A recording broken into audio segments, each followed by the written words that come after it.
හරි හොඳයි. රූප සටහන ඇඳ ගන්න නැතිනේ. එතකොට අපි මේ වෙනකන් කතා කරේ ස්වභාවික චුම්බක ගැන.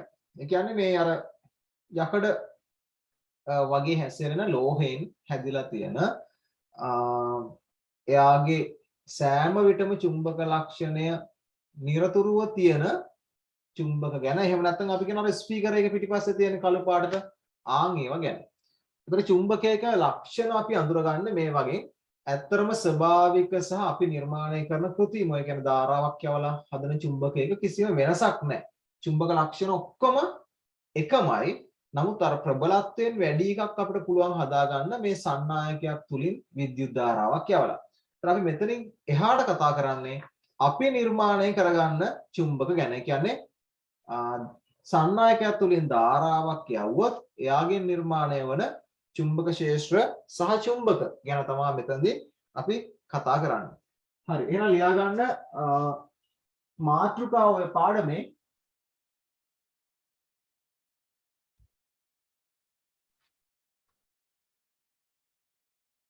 විද්‍යුත් ධාරාවේ චුම්බක ප්‍රතිඵලය. මාතෘකාව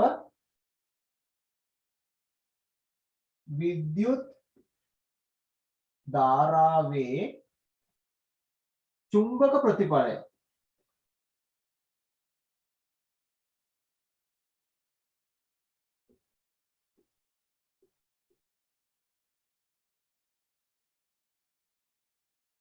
විද්‍යුත් ධාරාවේ චුම්බක ප්‍රතිඵලය.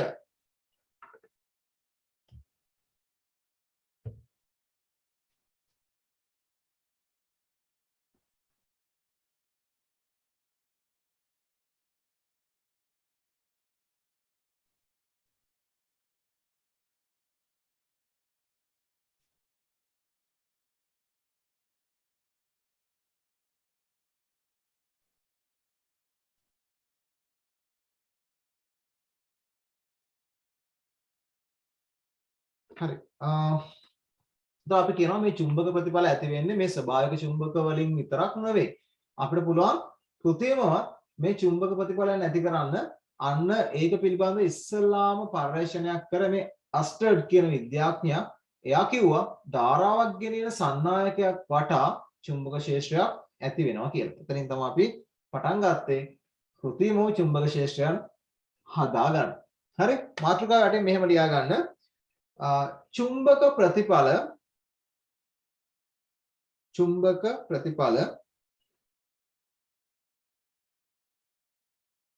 ඇතිවනුයේ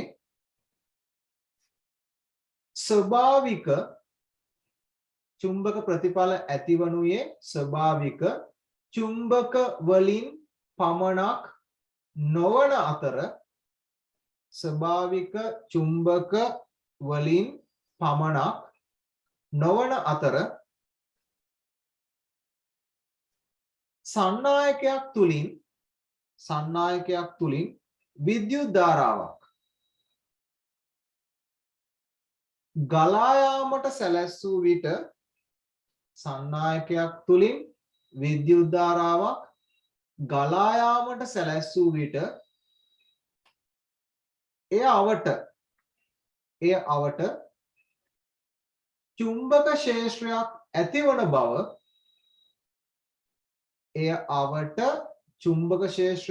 ඇතිවන බව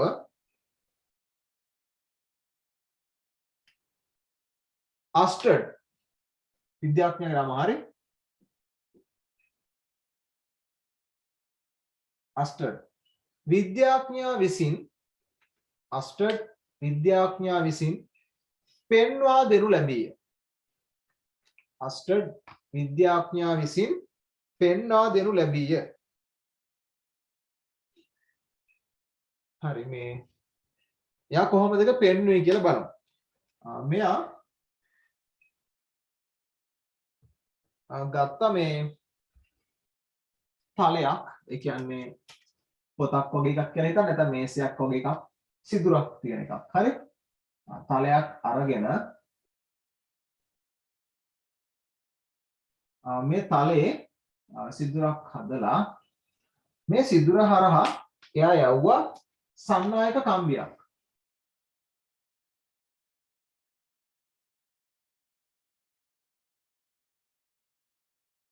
සන්නායක කම්බියක් යවුවා. යවලා ඒ ළඟ මෙයා තිබ්බා මාලිමාවක්. පොඩි කුඩා මාලිමාවක් තිබ්බා.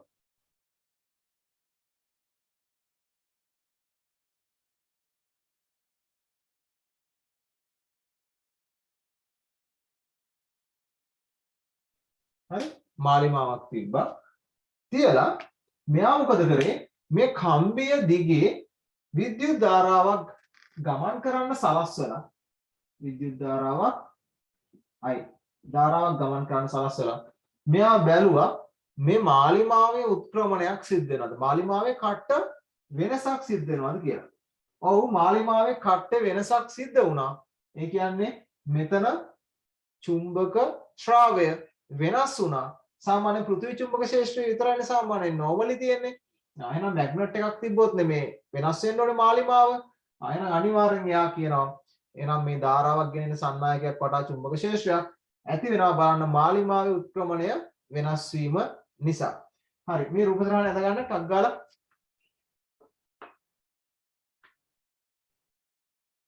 පොඩ්ඩක් ලකුණු කරේ නැහැ නේද? අපි පොඩ්ඩක් ලකුණු කරලා මේ තියෙන්නේ මාලිමාව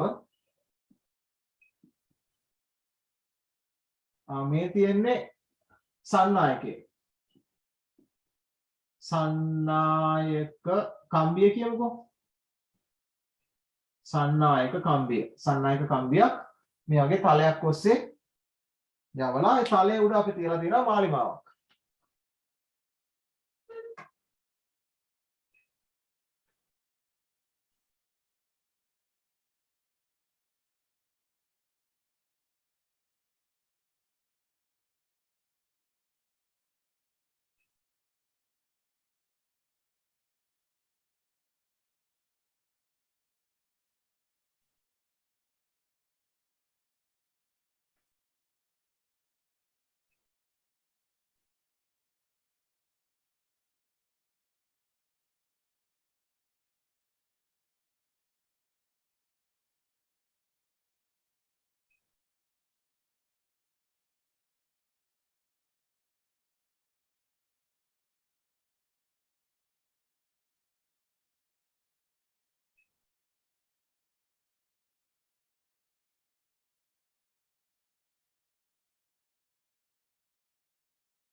හරි නේද? දැන ගන්න ඇතිනේ. හරි. රූප සටහන ඔහොම මන් තියලා මේක යටින් ලියා ගන්න මෙහෙම. ඒ රූප සටහන අඳින්න ඉඩ මදි නම් කියන ඉඩ නෙවෙයි අතන වෙලාව මදි නම් වීඩියෝ එක දැම්මට පස්සේ ඇඳ ගන්න පුළුවන් නේ. හරි. ඕකේ යටින් ලියන්න මෙහෙම. ඉහත රූපයේ පරිදි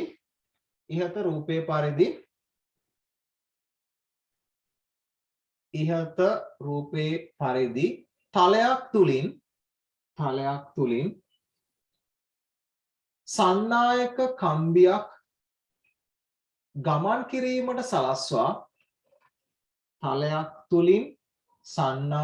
කම්බියක් ගමන් කිරීමට සලස්වා කම්බිය අසල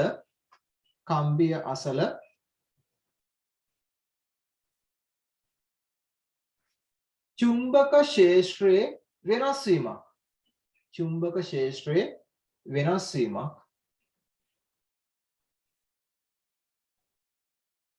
මාලිමා කටුවේ උත්ක්‍රමණය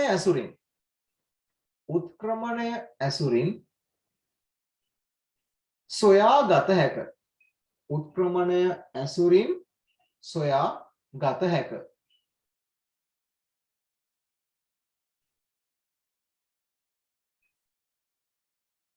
මෙවිට චුම්බක ක්ෂේත්‍රයේ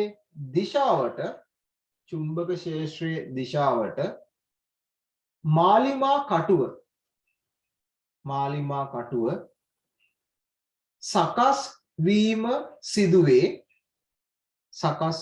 සිදුවේ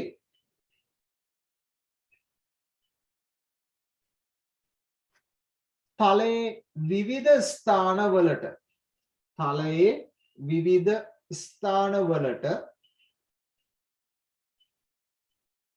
මාලිමාව ගෙන ගොස් තලයේ විවිධ ස්ථානවලට මාලිමාව ගෙන ගොස් එහි කටුවේ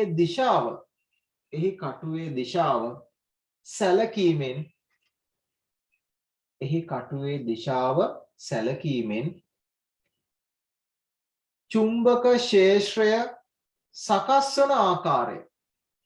චුම්බක ක්ෂේත්‍රය සකස් වන ආකාරය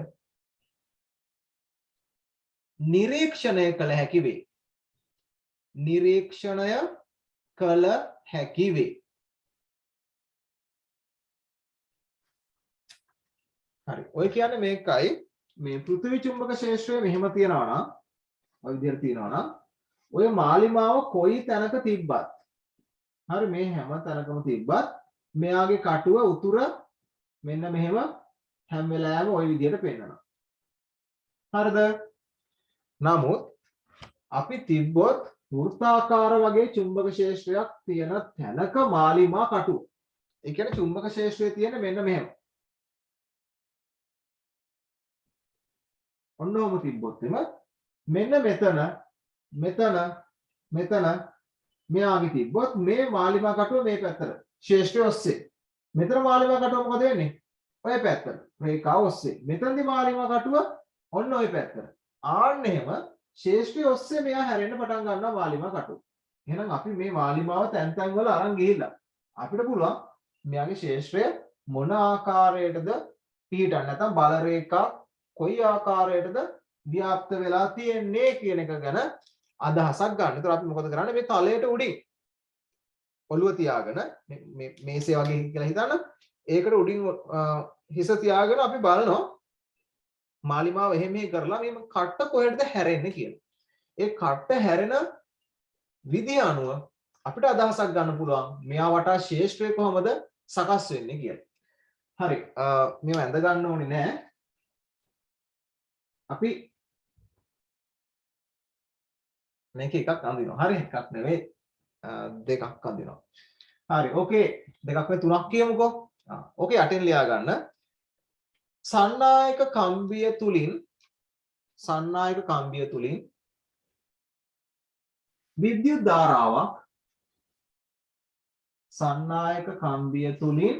විද්‍යුත් ධාරාවක් ගලා නොයන විට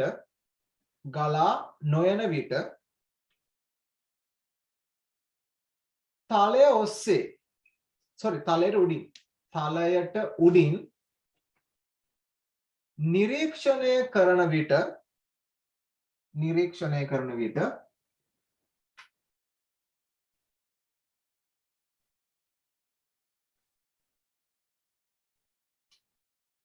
චුම්බක ක්ෂේත්‍රය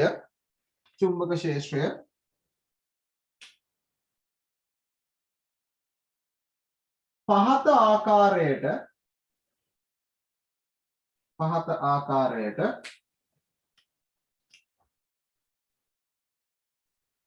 සකස් වන අයුරු දැකගත හැකි වේ.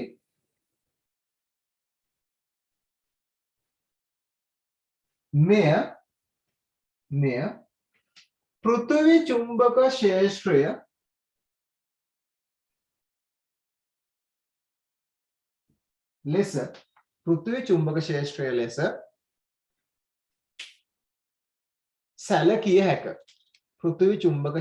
ලෙස සැලකිය හැක.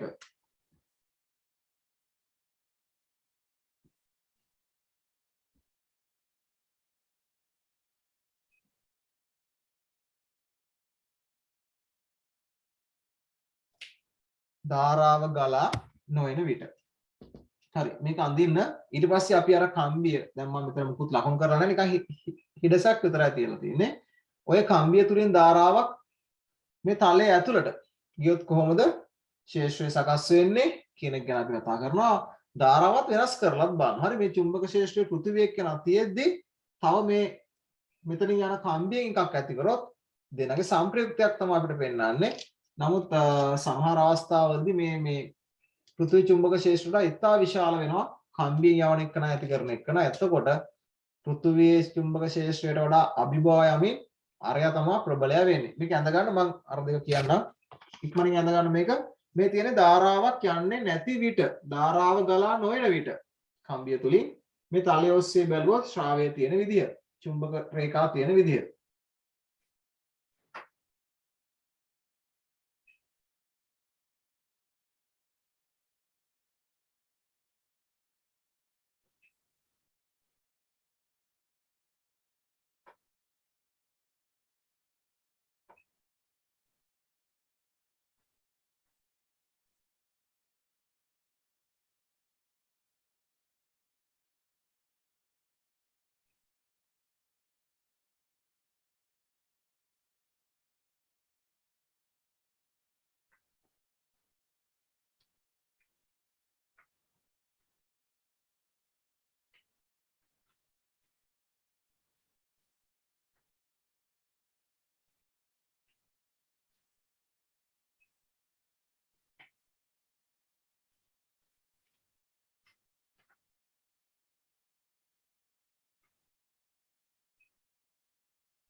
හරිනේ. මේක යටින් ලියන්න. ඉහත සන්නායක කම්බිය තුලින් ඉහත සන්නායක කම්බිය තුලින් ඉහත සන්නායක කම්බිය තුලින් 10යි ඇම්පියර් 10යි 10යි ඇම්පියර් පමණ විද්‍යුත් ධාරාවක් ගලා යාමට සලස්වා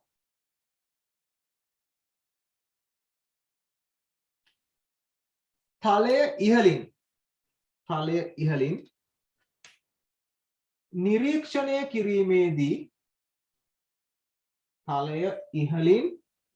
නිරීක්ෂණය කිරීමේදී පහත දැක්වෙන පරිදි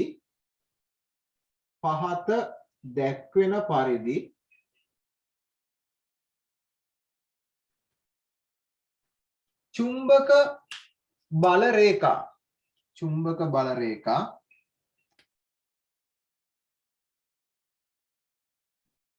හෙවත් චුම්බක ශ්‍රාවය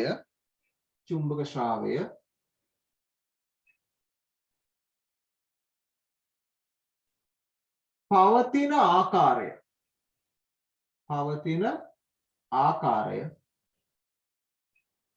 නිරීක්ෂණය කළ හැකි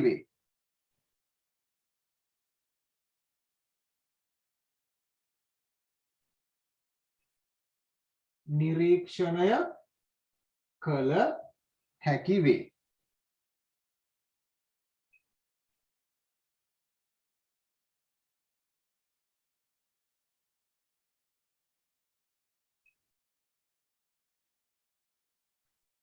හරි එතනදී මෙහෙමයි වෙන්නේ මේ පෘථිවි චුම්බක ක්ෂේත්‍රය තියෙනකොට ඒ විතරක් නෙවෙයි මේ සන්නායක කම්බියෙම ධාරාවක් ගිහිල්ලා මෙයාගෙන් ඇති කරනවා මෙන්න මේ ආකාරයේ වෘත්තාකාර චුම්බක ක්ෂේත්‍රයක්. අපි කියන්නේ මේක මේ දකුණත් කස්කොරුප්පු නියමෙන් ගන්න පුළුවන්. අර මිට කරකුවොත් උඩ යන්නේ අන්න ඒ කියන්නේ උඩ යන පැත්තට නම් ධාරාව යන්නේ අර මිට කරකවන පැත්තට තමයි චුම්බක ක්ෂේත්‍රය ඇති වෙන්නේ කියලා. මේ එහෙම නැත්නම් අපි දකුණ අත අරගෙන දකුණ අතේ මාපට ඇඟිල්ලෙන් ධාරාව ගන්න දිශාව නිරූපණය කරනවා. අපි අනිත් ඇඟිලි හතර තියෙන්නේ. අනිත් ඇඟිලි හතරෙන් නිරූපණය වෙනවා මේ චුම්බක ක්ෂේත්‍රය කොහොමද ඇති වෙන්නේ කියලා. මේ මැද හට ගන්නවා ශුන්‍ය ලක්ෂයක්. ඒකට හේතුව පෘථිවි චුම්බක ක්ෂේත්‍රය උඩට තිබ්බේ. පෘථිවි චුම්බක ක්ෂේත්‍රය උඩට තියෙනකොට බලන්න මෙන්න මේ කැරකෙන එක්කන. ඒ කියන්නේ මේ සන්නායක කම්බියෙන් කියන එක්කන ඊට විරුද්ධ පැත්තට බලය නැති කරනවා. ඒ කියන්නේ චුම්බක ශ්‍රාවය නැති කරනවා. පෘථිවි චුම්බක ශේෂ්ත්‍රය ඉහළට තියෙනකොට මෙයා කරකවලා පහළට ඇති කරනවා. ඒ හින්දා මෙන්න මේ වගේ තැනක සන්නායක කම්බියෙන් ඇති කරන එකනයි පෘථිවියෙන් ඇති කරන එකනයි සමාන වෙලා විශාලත්වයෙන් දිශාවෙන් ප්‍රතිවිරුද්ධ වෙලා ශුන්‍ය චුම්බක ශේෂ්ත්‍රයක් තියෙන තැනක්. නැත්නම් චුම්බක ශේෂ්ත්‍ර තීව්‍රතාව ශුන්‍ය වෙන තැනක් හැදෙනවා. ආන් එයා තමයි මේ අපි x අකුරෙන් දාලා තියෙන්නේ. හරි? මෙතන x කියන එකෙන් සඳහන් කරලා තියෙන එක රවුමක් ඇඳලා කතරයක් ගහලා තියෙන්නේ. ධාරාව ඇතුළට යනවා කියන එක. අපි ඒකත් ලියා ගමු පස්සේ. මෙතන ලියා ගන්න 10 ඇම්පියර් ධාරාවක් තලය තුලට ගමන් කරන විට 10 ඇම්පියර් ධාරාවක් තලය තුලට ගමන් කරන විට එකක් අඳ ගන්න මේ තියෙන්නේ ඇම්පියර් 10ක විතර ධාරාවක් තලය තුලට ගමන් කරනකොට ශේෂ්ත්‍රය ඇති වෙන විදිය.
හරි මම මේ කලින් රූප සරහන මකන්නම් ඊට පස්සේ අපි බලනවා ඇම්පියර් 20ක් විතර යවුවොත් කොහොමද ශේෂ්ත්‍රය සකස් වෙන්නේ කියලා.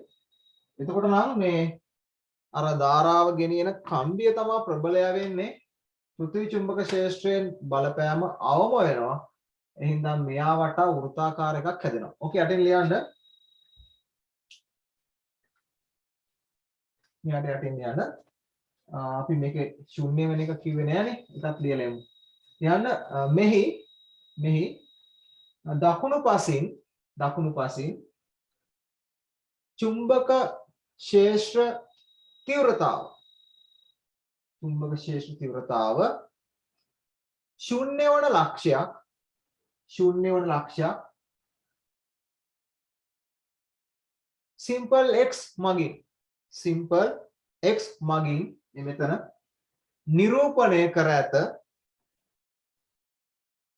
නිරූපණය කර ඇත මෙහිදී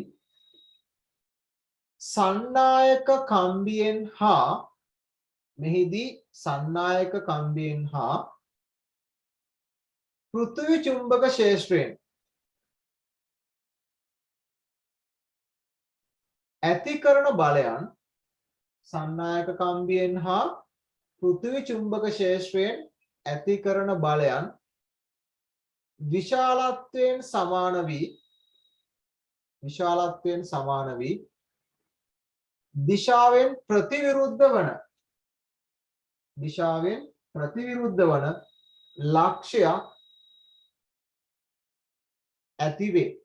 ලක්ෂයක් ඇතිවේ.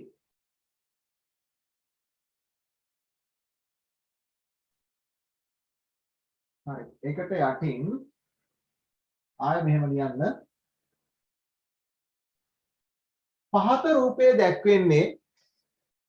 පහත රූපයේ දැක්වෙන්නේ සන්නායක කම්බිය තුලින් පහත රූපයේ දැක්වෙන්නේ සන්නායක කම්බිය තුලින්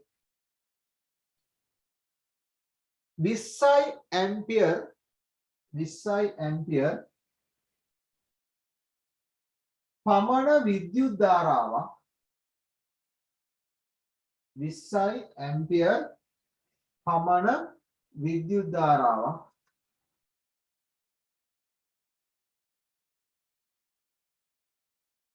ගමන් කිරීමට සැලැස්සූ විට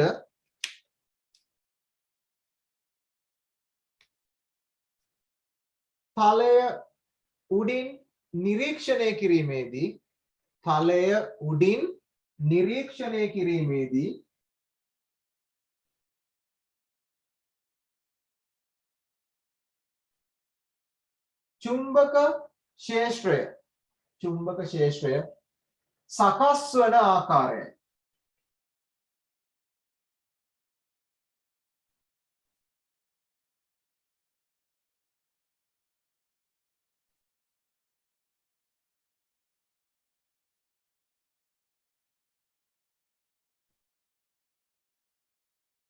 චුම්බක ක්ෂේත්‍රය සකස් වන ආකාරය බලන්න දැන් මේ පෘථිවි චුම්බක ක්ෂේත්‍රය නැත්තරම නැති වෙනවා කියන මේ නැත්තර නැති වෙන්නේ එයාගේ බලපෑමට වඩා ඉතා විශාල බලපෑමක් මොකද කරන්නේ අර ලොකු ධාරාවක් ගෙනියන සන්නායක කම්බියෙන් ලොකු චුම්බක ක්ෂේත්‍රයක් හදලා දෙනවා පෘථිවි චුම්බක ක්ෂේත්‍රයට එයත් එක්ක නොසලකේ තරම් කුඩා ප්‍රමාණයක බලපෑමක් ඇති කරන්න ඒ නිසා මෙයා ප්‍රබලයි මෙයා වටා වෘත්තාකාර එකක් ඇති කරනවා අර මම කියපු විදිහට මේ මාපට ඇඟිල්ලෙන් ධාරාව ගියොත් අනිත් ඇඟිලි වලින් රවුමට චුම්බක ක්ෂේත්‍රයක් හදන විදියට. මේක අඳ ගන්න ඉක්මනට.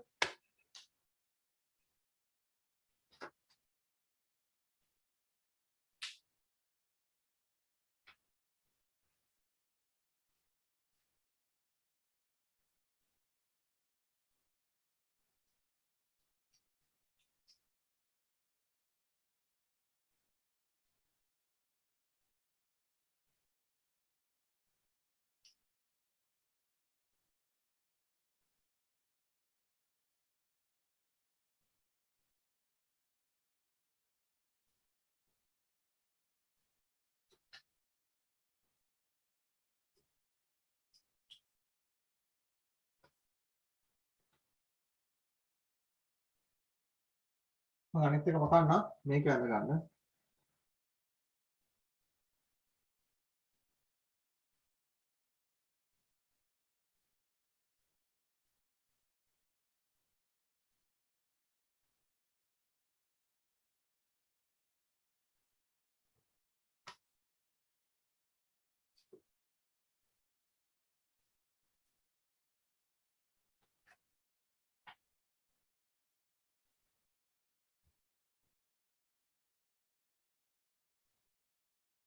හරිනේ පුටුවක් ගැහුවා රවුන්ඩ් ටිකක් දැම්මා 20 ඇම්පියර් ධාරාවක් තලය තුලට ගමන් කරන විට හරි ඕකේ යටින් ලියන්න මෙවිට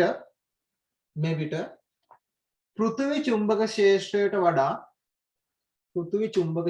වඩා කෙටි කරලා ලියන්න මෙවිට පෘථිවි චුම්බක ක්ෂේත්‍රයට වඩා අධික ප්‍රබලතාවක් සහිත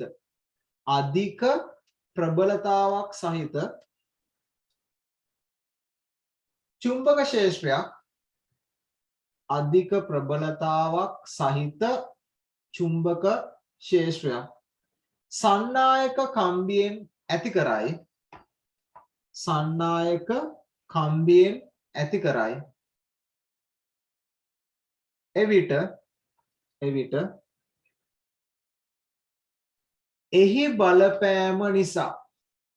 එහි බලපෑම නිසා ඉහත පරිදි වෘත්තාකාර චුම්බක ක්ෂේත්‍රයක්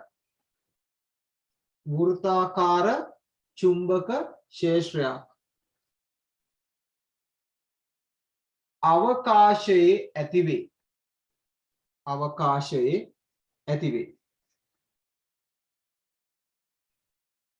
හරි. එතකොට මේ සන්නායක කම්බියකින් එයා වටා චුම්බක ක්ෂේත්‍රයක් ඇති කරනවා වෘත්තාකාරව. එතකොට මේ චුම්බක ක්ෂේත්‍රයේ දිශාව හොයාගන්න අපි ධාරාව කොහෙටද යන්නේ කියන එක අනුව මේ සන්නායක කම්බියකින් ධාරාවක් ගමන් කරොත් එයා වටා නිර්මාණය වන චුම්බක ක්ෂේත්‍රයේ දිශාව හොයාගන්න අපි පාවිච්චි කරනවා දකුණත් කස්කුරුප්පු නියමය හරි දකුණත් නියමය හරි. හරි. ඕකේ යටින් වෙනම ලියන්න තරුවක් දාලා යටින් ලියන්න.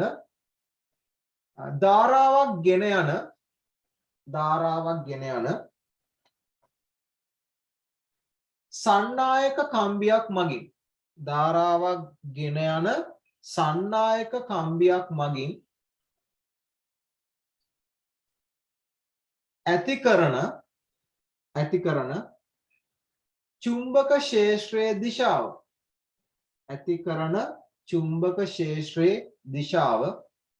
සොයා ගැනීම සඳහා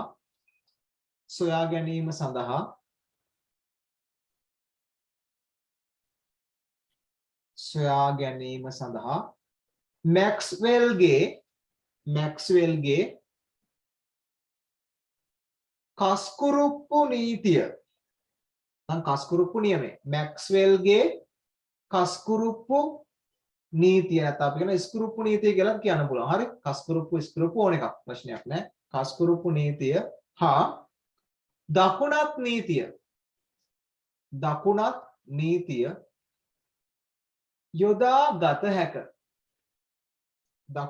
නීතිය යොදා ගත හැක.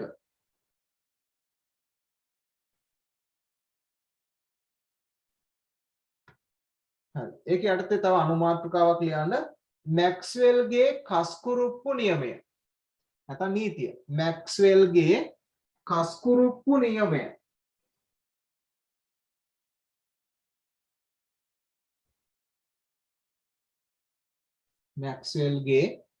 කස්කුරුප්පු නියමය.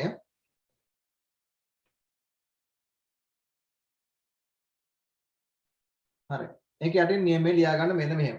ලියන්න දකුණත් කස්කුරුප්පුවක්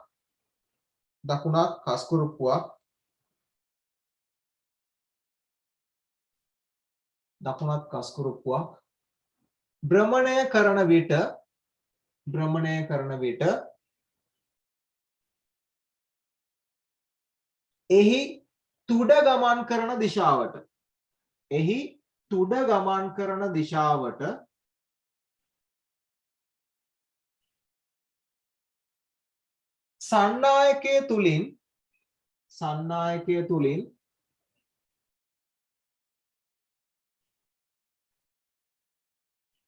විද්‍යුත් ධාරාවක් ගමන් කරයි නම්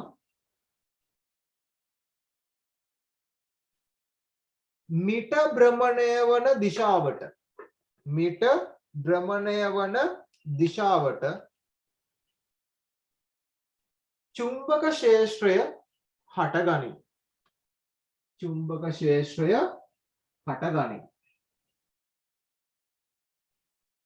මිට භ්‍රමණය වන දිශාවට චුම්බක ක්ෂේත්‍රය හටගනී.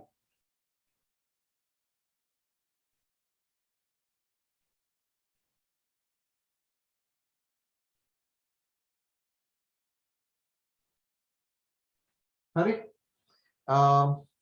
ඊට යටින් මාතෘකාවක් ලියන්න මෙහෙම. දකුණත්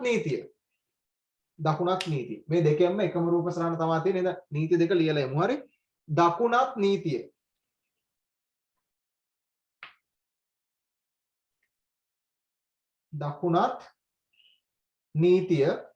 එක යටින් ලියන්න.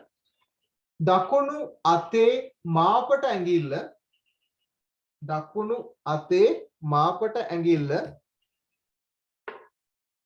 දකුණු අතේ මාපට ඇඟිල්ල සන්නායකය තුලින්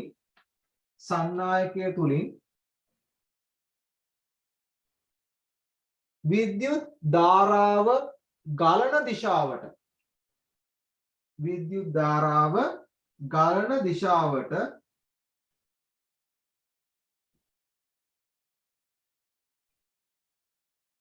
යොමු කළ විට අතේ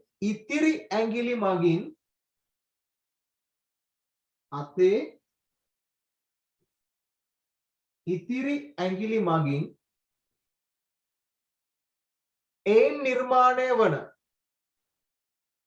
එයින් නිර්මාණය වන චුම්බක ක්ෂේත්‍රයේ දිශාව නිරූපණය වේ.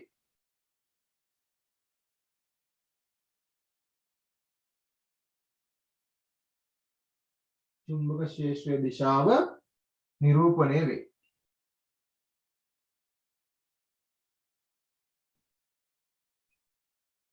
හරි මේ තියන්නේ මේ රූප සටහනේ දාලා මේ බලන්න තලය තුලට කියන්නේ මෙයාගේ ඇතුලට ගියොත් මගේ ඇඟිලි ටික යන්නේ මේක වටේ එහෙම ඇති වෙනවා.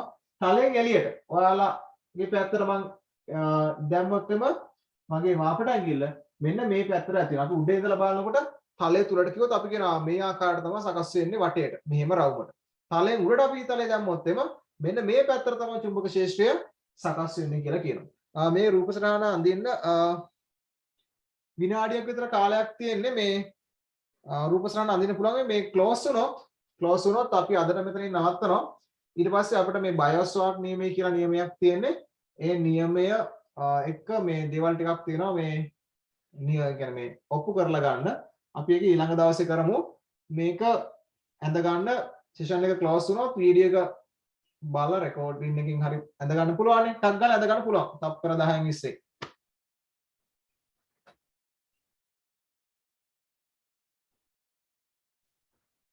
අසාසිටි ඔබ සැමට ස්තුතියි. සුබ රාත්‍රියක්.